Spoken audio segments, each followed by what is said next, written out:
Wow, what a game we're having. This is set number 3. And so far, UST on top 8-6. Let's listen in to Ivy with another courtside report. Ivy, what's up?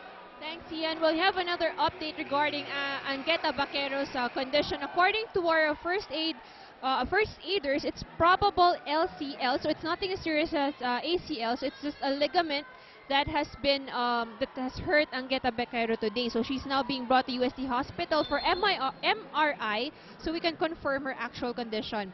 So meanwhile, for the Lady Stags, and Coach Roger reminded them to organize themselves, that nagkakagul sila sa court and their movements are erratic.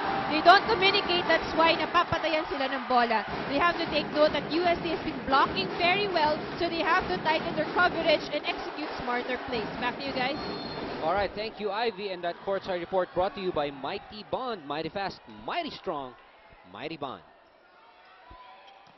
Again, the blocking of USC, that has been until that play of Jane Bully, that has been impenetrable. Talagang hindi makalusot yung palo. Penetrate yung blocking. And you know, yung isang, I guess, key dun sa blocking na yun would be Micah Ortiz. Good reception from Banatikla, who's right there to pick it up. They go to Benito. They go back to Aiza. That power tip gives USC another point up the board, 10-7, up by 3. Now, you know, this is medyo critical itong set na to. This third set is critical. The team who gets to win this set, siya na yung may advantage. And it's quite mahirap kung umabot siya ng 5 sets because 5th set, hanggang 15 lang yan. To top it off, yung pagod na nararamdaman ng mga players natin would come into play. Joy Benito going outside the antenna. That's a no-no right there. 11-7, now a 4-point lead for the Lady Tigers as Aiza Maizo, our best attacker, serves it up. Nice play from Joy.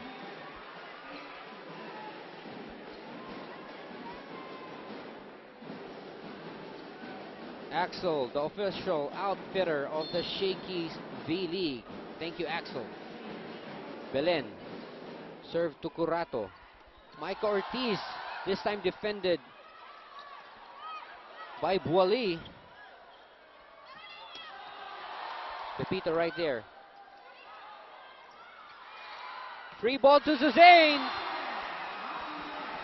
Things are working well for San Sebastian, starting off with good defense that we've seen in that rally. 9-11, San Sebastian down by 2 with their setter. Belen serving. Ortiz with a miss hit, this time recovered by Belen. Clearly, that was a 2-touch violation from Cruz. Good call by first referee Adrian Tabanyag.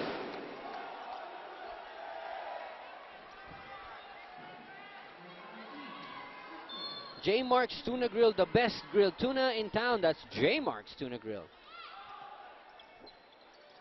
Suzanne with a running spike. That is outside. Now San Sebastian starting to miss on those attacks. Coach Roger calling a timeout. Let's listen in. Ibigay mo sa kanya, galing sa Bamsi naman. Setter ka eh, wala ka na bang nakikita? Ang naiisip mo lang ba mag-send ng bola? Setter ka eh, dapat makikita mo yung nangyayari sa loob eh. Kuya, wala tayong tulong sa opensa eh. Wala na tayo sa opensa, wala pa tayo sa depensa. Ay yung katuwang mo dyan, hindi rin makapatay. Eh, paano gagawin natin? Tulad nito, magdo-double-double pa yan. Only for now. Not 20, then we get now. All right, that timeout called by Coach Roger, saying that their offense is really lacking in this third set. Kaya nakakalayo itong UST. Mike Ortiz with the serve. Looks good. Combination play, excellent play. Oh! They weren't ready for that return ball. Carolino. Outside. Trying to aim for a down the line shot. But they had a golden chance for that free ball. Sayang, ano? Sayang. So now I think San Sebastian would need to do things properly from this point onwards. Good block there on Ging. Carolino. Over the block. Sumabit. Lumusot sa kamay ni Rhea. And Benito with that hurricane hairstyle. Zane Roses up to serve. Okay yun, hurricane hairstyle. Carolino across to Benito again. Benito this time to the other corner. We can see a variety of shots. Kasi Benito from cross court to down the line. Really trying to find yung butas ng depensa ng UST.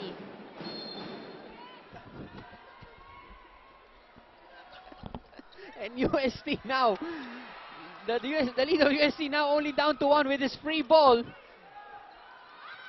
Oh, nice play from Cruz. Now you see more variation. It's not just Jane Bully. You've got Mirasol, you've got Benito, and now you've got Cruz I helping think out. that's a smart thing to do for Belen. Ano? Maganda na may variety para hindi basang-basa ng UST blockers sa si Jeng Bully lang yung binibigyan. Oo. But what would be critical is yung decision niya kung kanino niya ibibigay in crucial stages. But as I speak, naku, meron tayong service error from Zane Roses.